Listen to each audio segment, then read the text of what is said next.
before we get started, let's just see if anybody else joins and let's start the the YouTube stream as well. Also, Yes. Miguel, how did you do on the US? How was that trip? Good.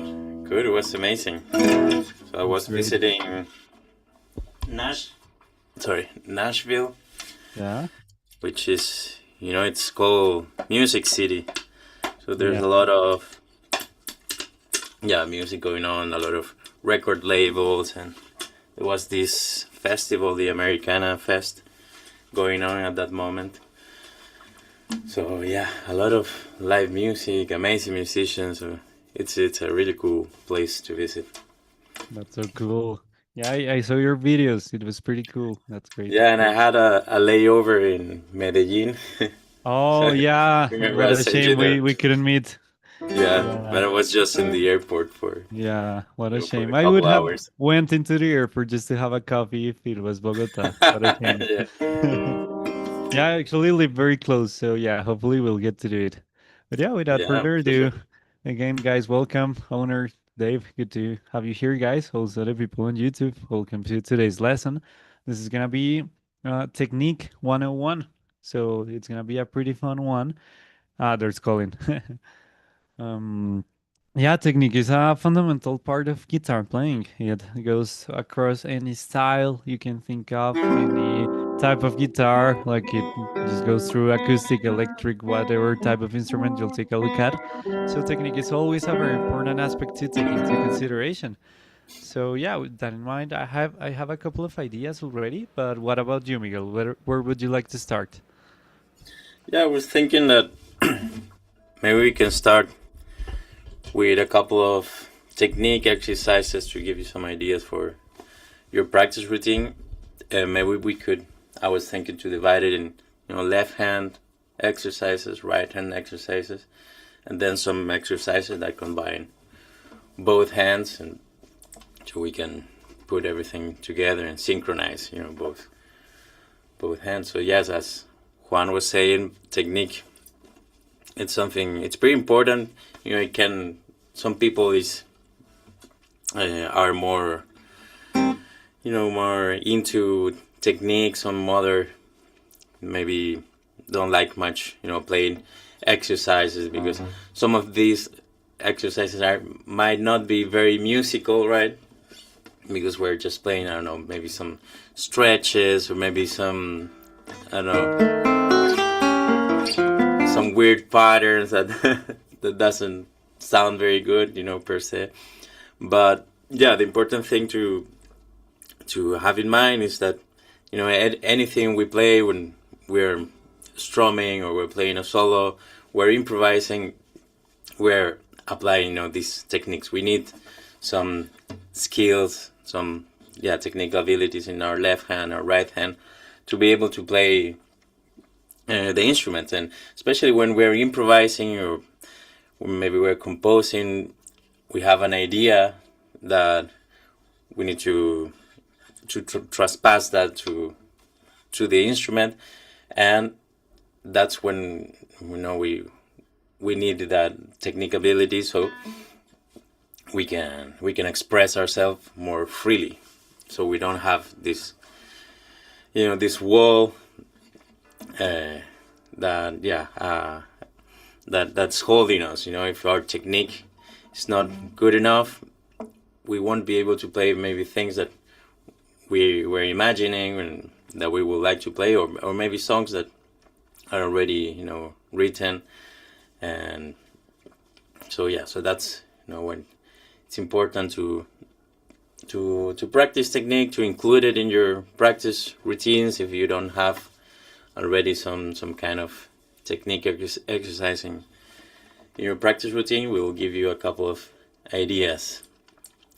So yeah, why don't we start with some left hand, or let's say fretting hand. So for some people might be the right hand, for some others the left hand. So our fretting hand. So for our fretting hand, we need a couple of things. So we will need some strength, to develop some strength, to being able to fret the strings properly. We will need maybe some flexibility to be able to play some stretches, some scales, maybe some chords that require this stretch. And we also need independence. When we are just starting learning to play the guitar, we might not be able to to move our fingers independently. And that's something that we will need to develop when playing the guitar. So I would say those three things are kind of the main skills to develop. And let's start with an exercise that we use a lot here in the GuitarZoom Academy. You can find also some videos by Steve talking about this. That is applying the hammer-ons and pull-offs. So a hammer-on is when we pick one note, and the next note we don't pick the string again, but we just actually hammer. We hit the fretboard, the string, with the next finger, and we produce the sound. And so I'm picking just one of the notes, and the next one I'm just hitting the fretboard. And for this, more than trying to play harder and harder, I would say try to think of playing it fast rather than with more energy or more harder. Try to play it fast. To get with your finger quickly to the string. And the other movement that we're going to use is kind of the opposite, let's say, because with a hammer-on we go up in pitch, and with a pull-off is when we kind of pick the string with our fretting hand. So we're just kind of pinching a little bit the string to produce the sound, and the note that's it's sounding is the one what we're fretting with the other finger. Alright, so if you can see there.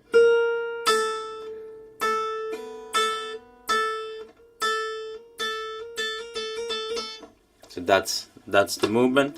And when we combine both of those techniques, we can create kind of like a continuous movement with our fingers, playing a hammer-on, pull-off, hammer-on, pull-off, hammer-on, pull-off.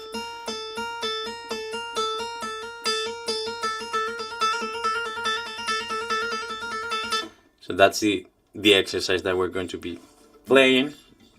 And there are different ways to practice this. One way that we use a lot here in the GuitarZoom Academy is what we call the 20-second drill. So you put I was going to say a metronome, but a timer for 20 seconds, and for those 20 seconds you're going to play that hammer-on pull-off as fast as you can. So no metronome, just try to play it as fast as you can. And probably at the beginning, I don't know, you might last 10 seconds or 5 or whatever it is. But this is something that if you play it, you practice it daily, it will increase your speed and also your endurance, so you'll be able to play it for longer. Now this is just 1 and 2. If we count these fingers, 1, 2, 3, and 4, we're playing just that one combination, so 1 and 2. Then the idea is that we practice this exercise with every single combination, every possible combination. So 1, 2, 1, 3, right? Same thing. 1, 4. So those are all the combinations starting with a 1. But then, what if we start with the 2? So we have 2 and 3. So this starts to get more challenging, right? Because these fingers are naturally kind of more, they're stronger. So these combinations, 2 and 4, might be a little bit more challenging. And 3 and 4. I need to practice this a bit more.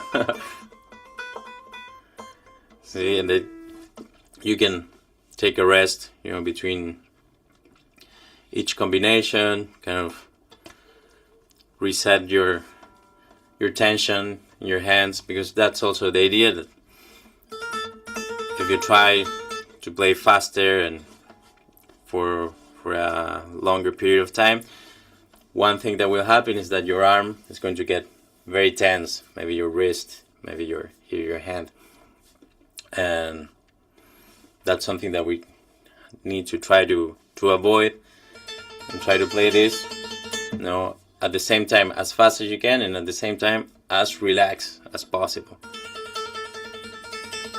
And it's a difficult combination, because playing fast kind of goes together with getting more tense, and we need to try to do the opposite. The faster you play, the more relaxed you need to be. So that's one exercise that you can include in your practice routine, and you see it will take you, I don't know, no more than 5 minutes. You spend just a couple of seconds with this. You can spend 20 seconds for each combination, maybe take a pause in between. And I guarantee you that if you practice this daily, in a couple of weeks, you will feel the difference, and your fingers will be stronger. You will have more dexterity in each finger, especially with these combinations. So 3 and 4, 2 and 4, all the combinations that don't include the 1. So do you have any tips for this one? Yeah, definitely. These are some finger exercises that we actually, or at least the way I knew them, was by a course by Steve that we have here on our classroom. But I find them very useful, not only to work as this technique of hammer-ons and pull-offs, which is called legato, right? Which is what we were just doing, like this. You just are not doing anything with your right hand yet. Just hammer-ons and pull-offs with every different finger combination. Right, we can be creative with that. But I would also say it's important to take a look at the same exercise but alternate picking. It just has a very different sound and a very different logic to it. And it challenges the speed on your right hand as well.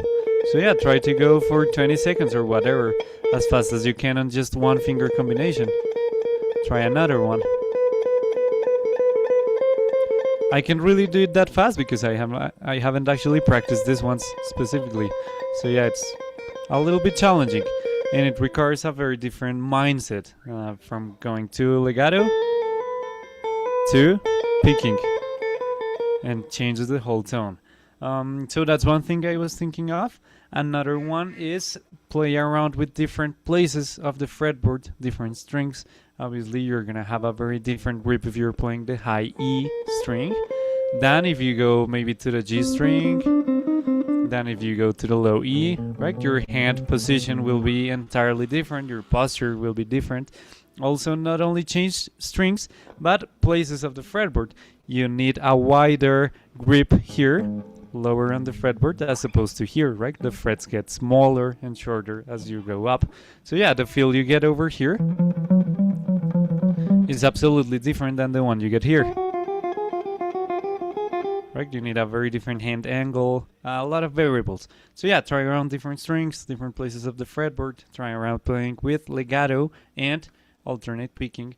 Also, coming back to that alternate picking idea, if you're only using patterns of 2 notes, you'll always get the same kind of binary alternate, like down, up, and it's gonna be always like that. But if you maybe try out a pattern of 3 notes, you start to get like an inverted pattern. So look, if I do, for example, fingers 1, 2, and 4, I get 3 notes, right? So if I start with that downstroke, that's gonna be down, up, down.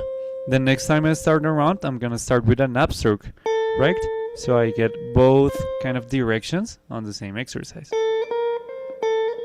Down, up, down, up, right? So we get also used to that unevenness when alternating. So yeah, that's an exercise I can think of, also playing around with legato and alternate, and also play around with different finger combinations. So that was just using 3 fingers, right? We could do this, we could do this, 1, 3, 4. We could do 2, 3, 4, 2, 3, 4. We could use the 4 of them. We could use the 4 of them on different orders, right? Or we can get really creative. It's at this point like very mathematical. You can just explore different possibilities. They are not endless, but there are a lot of them. So you can just get creative and try around different variations of the same exercise, and all of them will work. With that said, I do not actually like this kind of exercises, as Miguel was saying at first, because they sound like very mechanical, just as exercises, at least for me. I always like to incorporate this kind of stuff in context, which is something I'll touch on later. But yeah, for now, I think it's just important to do this once to focus on your execution, like to actually notice what are the motions you're doing with your hand, how are you executing them, make sure that your grip is very light. Now, this is also something I wanted to touch on later, but this is something I call finger placement, which is the fretboard has frets, right? So the frets are these metallic bars that you see over here.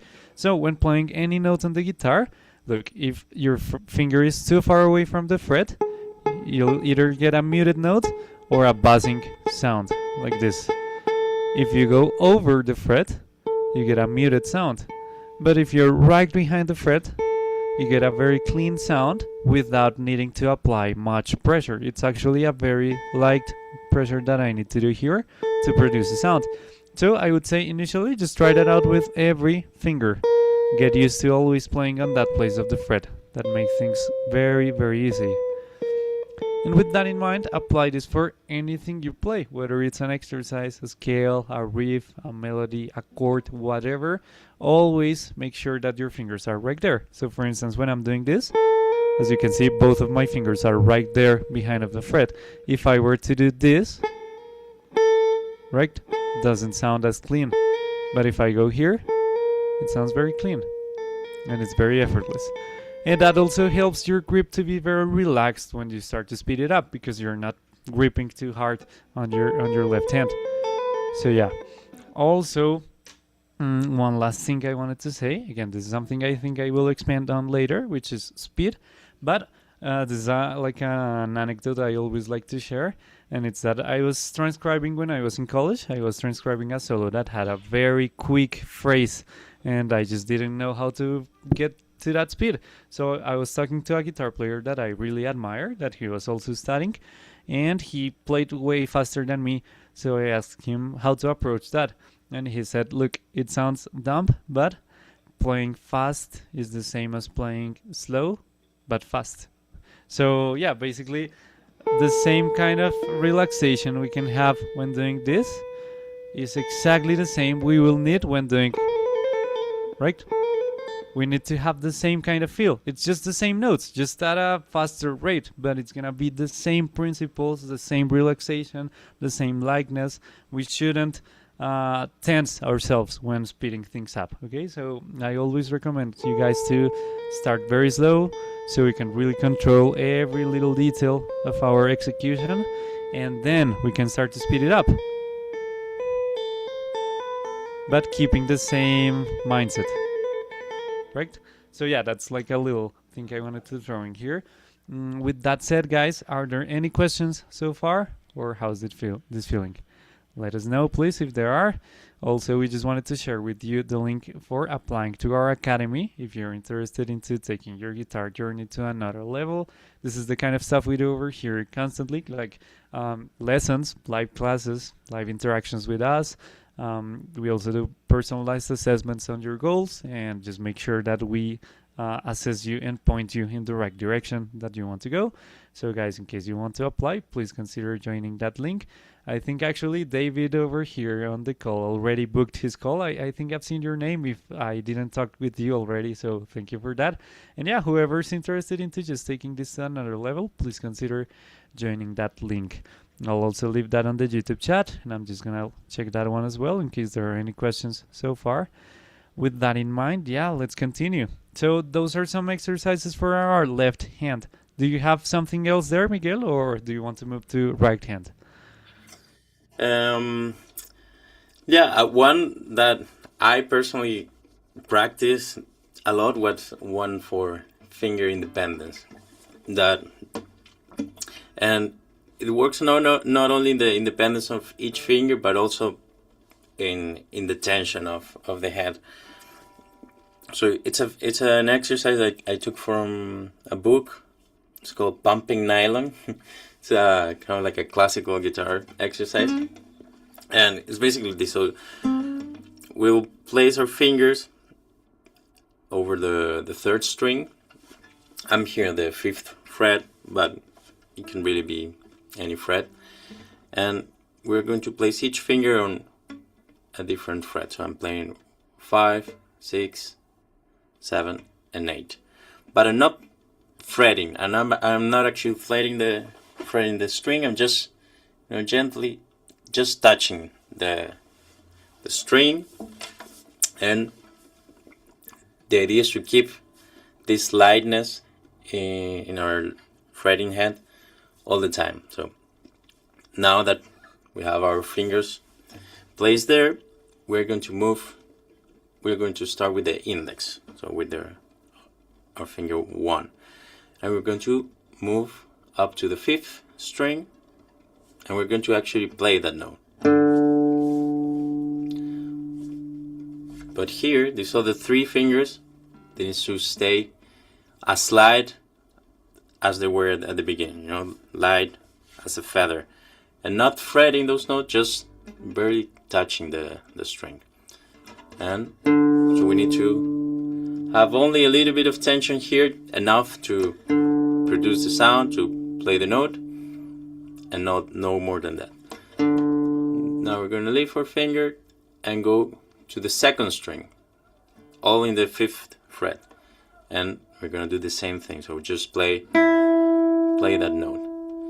So we're dissociating our fingers. So these fingers are very light, that they don't have any pressure, any tension, and this one has a little bit, just enough to produce the sound and play that string.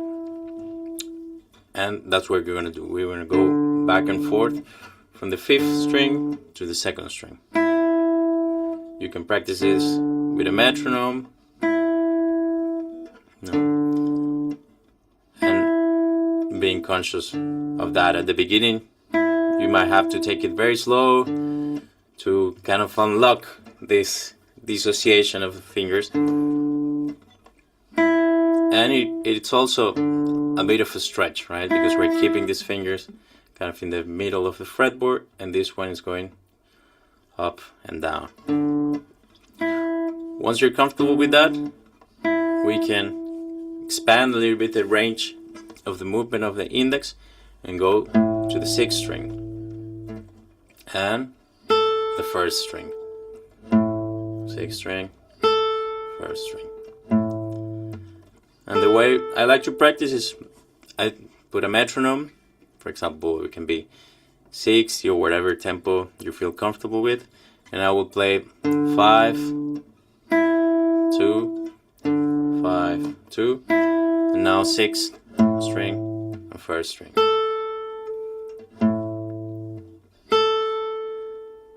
And that's pretty much the exercise. And now, of course, just as the previous exercise, we will take this to every finger. So same concept. Now this is the finger that will move, our second finger. Now the index will rest here, just barely touching the string with 3 and 4. And I'll do the same thing. So I will play the 5th string and 2nd string, 5th string, 2nd string, and then you can expand a little bit the range, play the 6th and the 1st string, like that. And always remembering here, this has to be very, very light.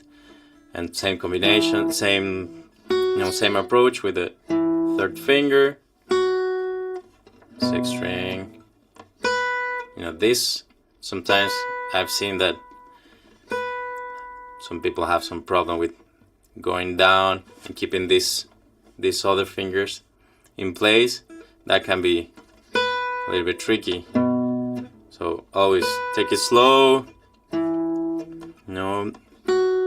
We don't want to hurt ourselves either. So, and making sure also to get a good sound, clear sound. We can apply also the same thing that Juan was saying. Playing right next to the fret, and then here. And that's an exercise that for a long time I played daily, and still today I spend a couple of minutes in that. Then you can all these exercises, you can add more stuff and make them more complex, more to keep practicing that. Now we were playing just with one finger, but once you get comfortable with that, you can do it with 2 fingers at a time. For example, 2, 1 and 2, and play things like that. So I'm doing the same exercise but with 2 fingers at the same time and in opposite directions. And then once you get 2 fingers involved, you get all the combinations, just like the other exercise. So you can do 1 and 2, and 2 and 3, and 3 and 4, 1 and 4, and so on, so forth. So that's a very good exercise for finger independence, and also we get a little bit of stretching. So I think it's a good combination. To me, it's fun. Sometimes I enjoy this kind of boring or not very musical exercises, because they're kind of like solving like a Sudoku. Sometimes you get your brain working. It's not only a physical thing. You kind of have to think when you're working on this independence of the fingers. You have to very, very, very concentrated in that. And so that's another exercise that I would recommend you guys to try it on. Juan, anything to add here? You have any finger independence exercise? Or I don't really think so. I don't really focus on that on my practice routine, but this one was hard. I was laughing over here because at first I wasn't able to discern these 2 fingers. Like I tried to move this, and this was the one to move. That's what happened. So, that was hard. I was just laughing over here because I really couldn't. I struggled there. Yeah, it's like a game I used to play as a kid. I don't know if you played, but it's like when you cross your hands like that, and then you turn them inside, and someone will ask you, okay, move that finger, move this finger, and when you're like this, it's like it's all crossed, so you don't know which one is the left, which one's the right, what's the index. So it's kind of a fun it felt fun like exercise. that, like how can I not move this one? It felt like that for a bit. So that was funny, but that's a cool exercise. I just had a little parenthesis, and it is that we said a couple of times these exercises can sound a little bit mechanical and like exercises, not so musical, but I just wanted to add that's subjective when you were doing this one, right? I personally think this sounds like a riff because you expanded it here. So I just was writing over here kind of, this is a riff.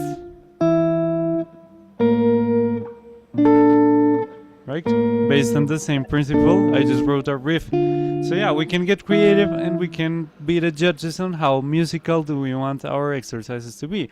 Although they can sound like very funny patterns, those on itself are still sounds. So it's entirely subjective. We can be the judges on this can be music as well, and there's nothing wrong there. So yeah, that was just a little parenthesis. Yeah, I really like that riff. It sounded very cool. But yeah, with that in mind, yeah, I don't have much finger independence things, but I do have another one that I think is useful, and this starts to link a little bit with that thing we mentioned on applying context. So first, I'm just gonna go back to those finger exercises we did at first and just trying different combinations, but then I'll link this to a context. So let's say that we were doing, again, I don't know, fingers 1, 2, and 4, right? So when we did this before, we were only using one string at a time. So we were just doing or whatever like that. So check this out. We can expand that to all of the 6 strings. We get kind of a scale sound, although this is not really a scale, or could be, but yeah, we're just thinking of that pattern. We can expand that to all of the strings, right? That on its own is very interesting because, as we said before, if we're alternating, for example, down, up, down, the next string will start on an upstroke, the next one on a downstroke, the next one on an upstroke. So we always get those 2 different patterns: up, down, up, down, up, right? So it's a very useful exercise for training this string skipping plus alternate picking. Those 2 things are very important to practice. We can get creative with this. For now, I was just playing alternate picking. We can do legato, right? Hammer-ons, pull-offs. We can speed it up, obviously. We can string skip. So instead of going from the low E to the A string, we can go from the low E to the D string, for example. Now A string to G string, right? It's like grabbing a pair of strings that are not together, but you leave one in the middle. That's just an exercise I like to do sometimes. We get a very interesting intervallic sound.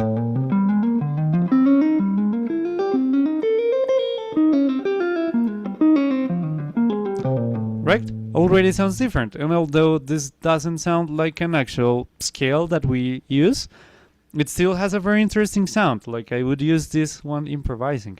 Now, to link this to a context, let's say that you're already practicing a specific scale. It can be any scale. For instance, I'm gonna take the pentatonic, the A minor pentatonic. I like to practice my scales doing alternate first, just strictly alternate picking. Then I practice that with my metronome for a while. I'll get into that in a second, but yeah, alternate with my metronome. Then the same exercise, but just legato.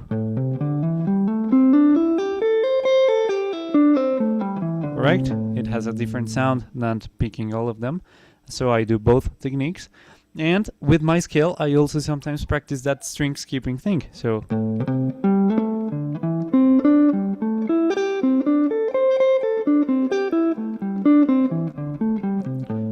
it has a very interesting sound. And we can do alternate there, or we can do legato.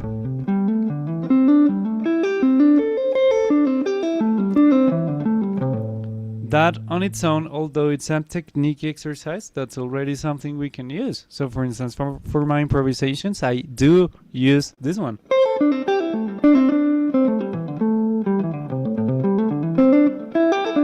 Right, maybe I sometimes break the pattern, but that's a cool intervallic sound to, instead of playing 2 strings that are together, leaving one in the middle. That's a very cool wide sound to it. So yeah, that's starting to get into the context aspect of things without stopping to link it with what we're practicing. We can expand this for any scale. For instance, if you're working on your, I don't know, G major scale, which looks like this, we can do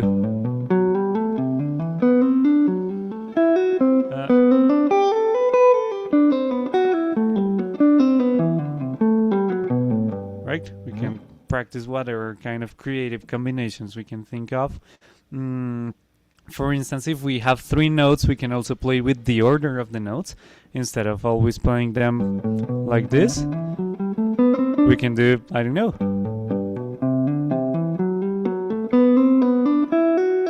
Well, right? We can get creative. Like, the invitation is for you guys to explore what different possibilities you can think of on the very limited resources that you have in front of you. And that's the other thing. I would just take one scale position so we don't get overwhelmed with the whole fretboard at once, but really just explore what possibilities we can get out of just playing on this part of the fretboard or this one or wherever we are. So yeah, those are a couple of ideas. Again, there's a lot of ground to explore if we practice alternate and if we do the same things with legato. So that's something to take into account. Another one is when practicing this kind of stuff, especially on string skipping, also don't stop paying attention to how are you muting your strings, because it's easy to have stuff like this. Look, start getting this open string sounds. So yeah, go very slow. When changing strings, make sure that you're not pulling off like this, otherwise you'll get that open string. So yeah, try to be careful on your lifting so we don't have anything there. If necessary, maybe mute them with your right hand. But yeah, pay very close attention to just having one sound at a time instead of a bunch of open strings right here, because that will make your sound very cloudy and very kind of, yeah, just unfocused, blurry is the word I'm looking for. So yeah, those are some ideas I have so far. How's this feeling, guys? Is this making sense? Awesome. Okay, just let us know if there are any questions. Awesome. So yeah, let's move on. Miguel, what do you have in mind apart from this?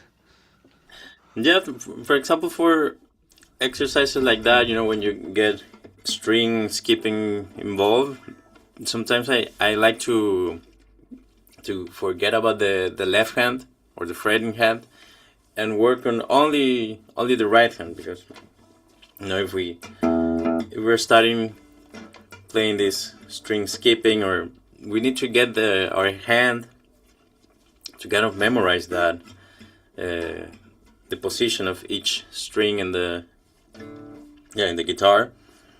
And I think it's a good exercise to, for example, play a pattern like this, so 6 4 5 3 4 2 3 and 1. So I'm skipping one string, going up one, skipping,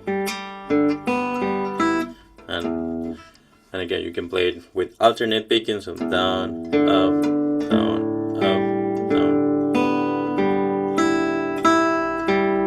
going down, playing things like that. And I think that can also help you playing those kind of patterns, especially if you feel like you're having trouble playing those patterns at first. Maybe give it a try with the right hand only. And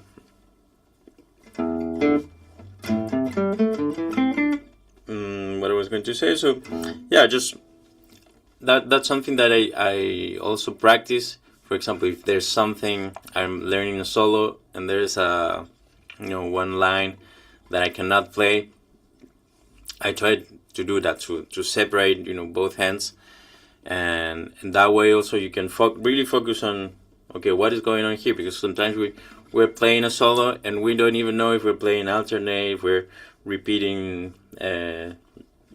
picking directions, or even what strings we're picking. So I think being conscious of that and kind of separating it and practice it independently can be very beneficial. And also one other thing that I want to mention is that if you feel like you need to look at your right hand to play this kind of stuff, just look at your right hand, because I know that some people think that if you don't have to look at your right hand, because I don't know, that's not how it's supposed to be. But yeah, at the beginning you need to look, where you're going with your right hand. So you again take it slow and practice this kind of stuff. And the more you practice it, then your hand will build, some muscle memory, and then you might not need to look at it. But there's nothing, bad with just looking at your right hand or your left hand. Yeah, Yeah. actually, now that you bring that up, something that helped me as well was taking a look at a mirror. So I had a very little mirror, like this Yeah, size, on my desktop.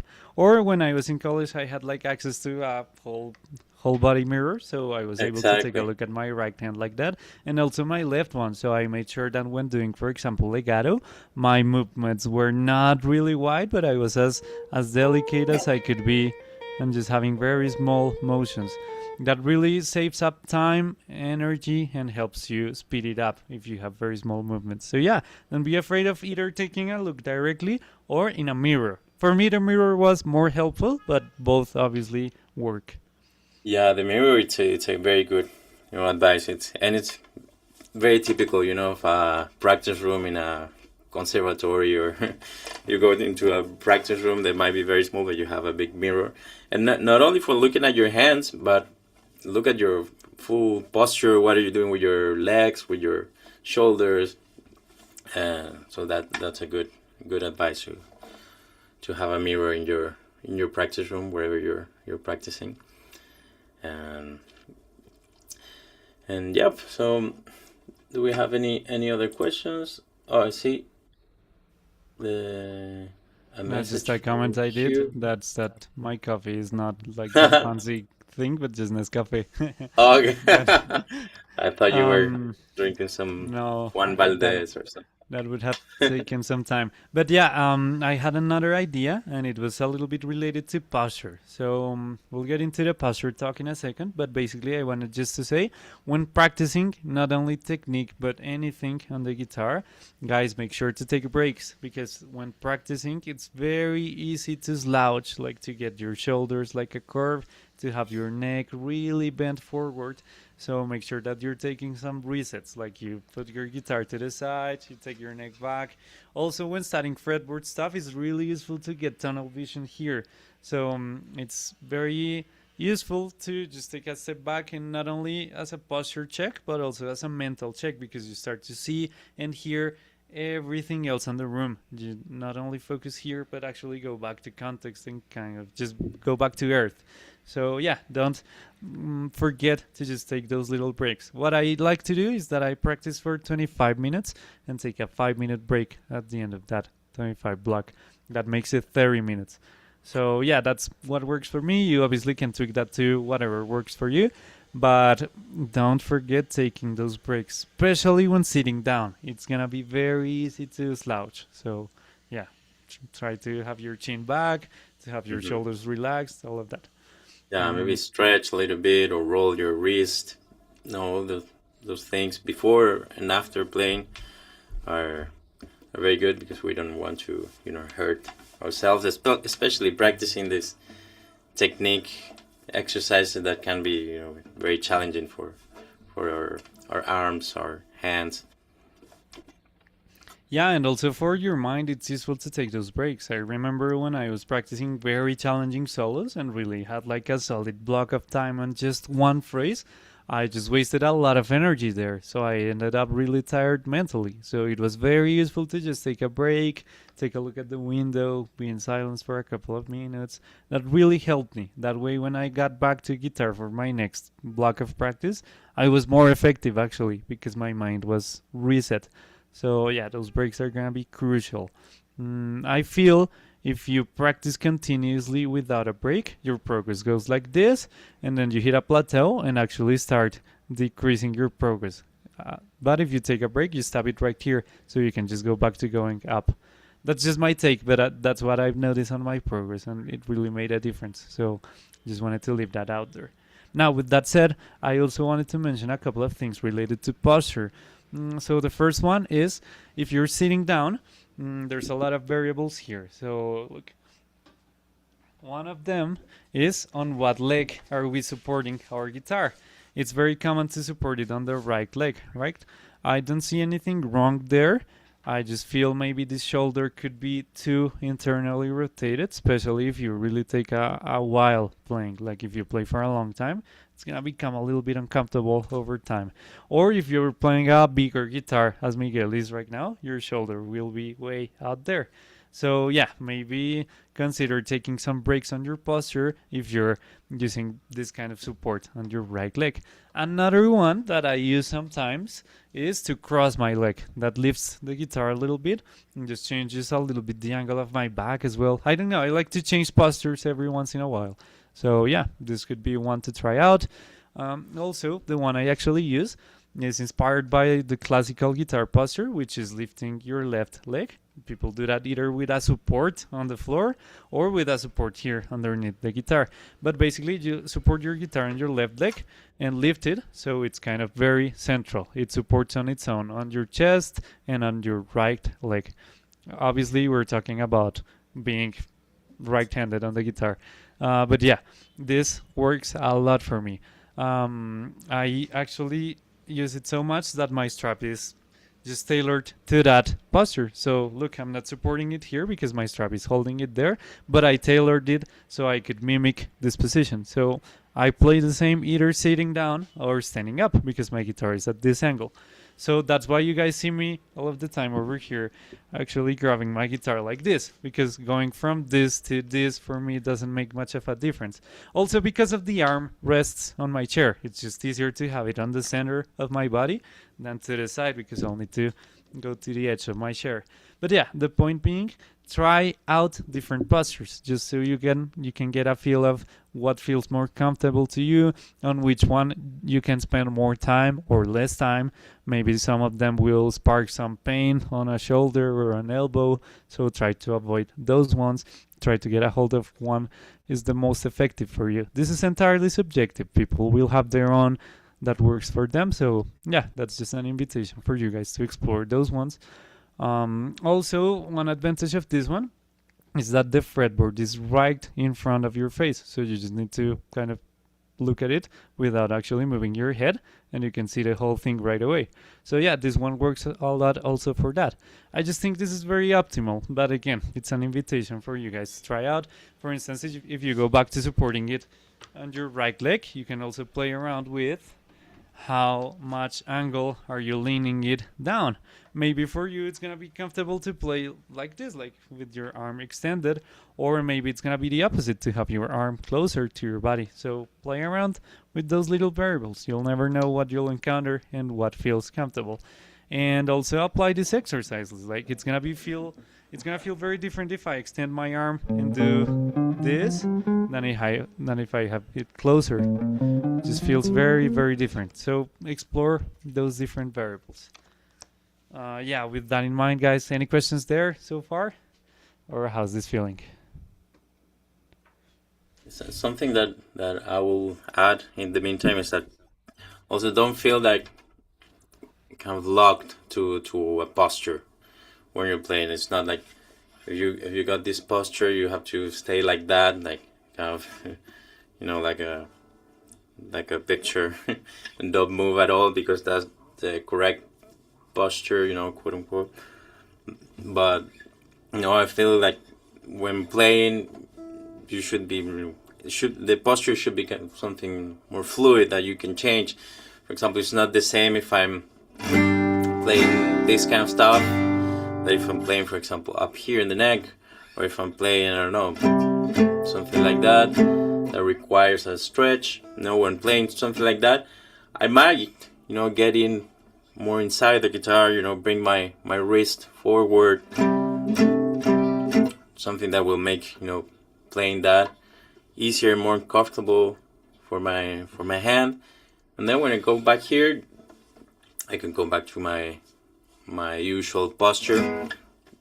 Yeah, but don't think like if this is my posture and I have to play over here, I have to stay, locked in that position and, just move my my hand. If I have to play something here, it's not that usual, but, I will do something like this, But just for that moment when I have to play that, and then I can relax and go back to my usual position. But that posture should be something more fluid. You should be able to move around with your instrument. Yeah, and also the same thing applies for your back. Like you don't have to be stiff all of the time. You can readjust depending, yeah, on the place of the fret where you're playing. For instance, I notice that I sometimes get either slouched or leaned to one side depending on if I'm playing Yeah. here or here, right? So yeah, it's always just funny as well to just let you kind of go with the music as well, and don't be afraid of moving your body a little bit depending on what you need or what you're feeling. I also like this is I know a conversation on technique very very specifically, but I also just like to move along with the music I'm playing. That really enhances my performance as well. So I sometimes, if I'm standing up, I'll maybe kind of march to the beat, or Yeah. I'll move my back, or I sometimes move a lot my head when playing. So yeah, posture is not a very stiff thing that you need to maintain the whole time you're playing. It's just like a guideline, I feel. We can just readjust around that. So yeah, that's a very good point.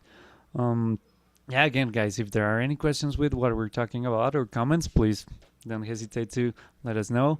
We're here to just talk with you. Also, if there are no comments yet, I wanted to add something that we haven't touched on actually, and it is sweep picking. I feel that's a very important technique that people also need to at least be aware of that it exists. So it's mostly seen as this very metal, shreddy technique, which of course it is, but it has more uses. Like we can use it on very different contexts. On jazz, for example, we use it a lot. On blues, it can be used. For example, on jazz, we can do stuff like, right? I'm sweeping, right? I'm doing arpeggios, and that includes a component of sweep picking. So it's an important technique to develop. Or if you're playing those very metally arpeggios, it's gonna be useful. So yeah, it's also a technique to work on. For that, I would suggest this is a little bit more on the advanced side of things. So if you're already familiar with your caged system or stuff like that, this will be useful. But yeah, for example, I would say take an arpeggio, just one at a time. For now, I'm gonna take the E shape A minor arpeggio. So that one comes from this bar chord shape. That's called the E shape. And we basically play all of these notes plus two more, which are gonna be this note right here on the low E fret 8, and this one right here on the high E fret 8. So the whole arpeggio sounds like this. Right there, I played it alternating because that's kind of the default for me. But I could explore some sweep picking on this arpeggio. So, for instance, on most of the strings here, we will have one note per string. But there are gonna be a couple of them, in this case the low E and the high E, which have two. So we can do very different combinations there. One of them can be, we can start with an upstroke, then downstroke, and sweep from there, right? Up, down, down, down, down, down, down.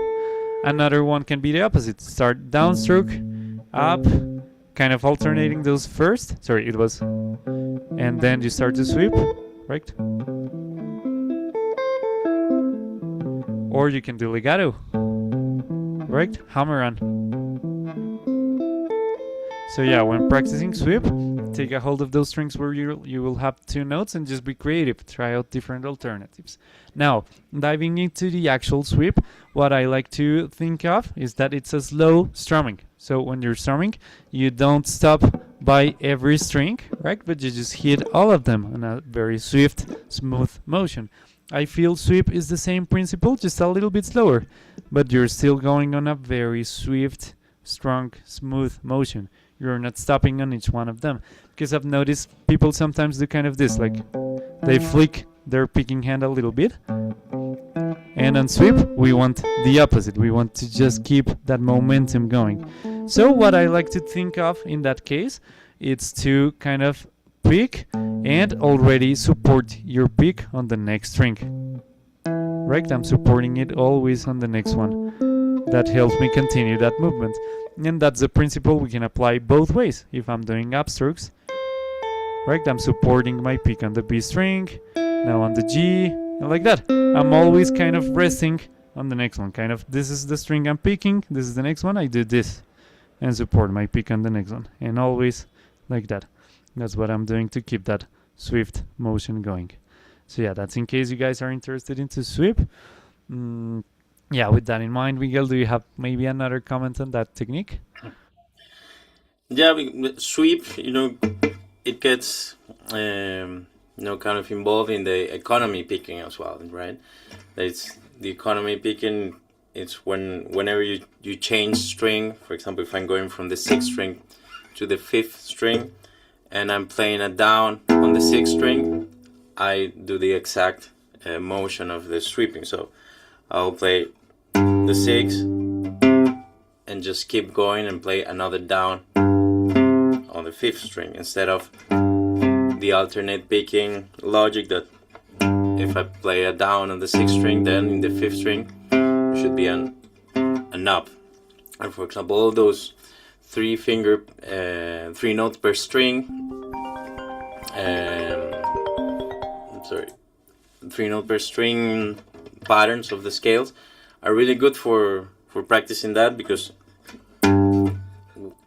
every time changing string you get a down. So if I start with down, we have down, up, down, and now move to the 5th string, and I can continue with the down. So you get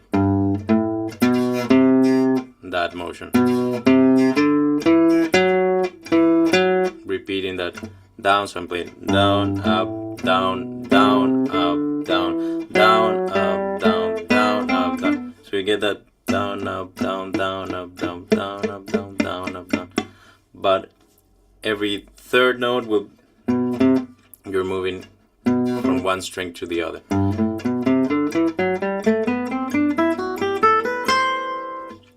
And you can do it also in the opposite direction, going up. So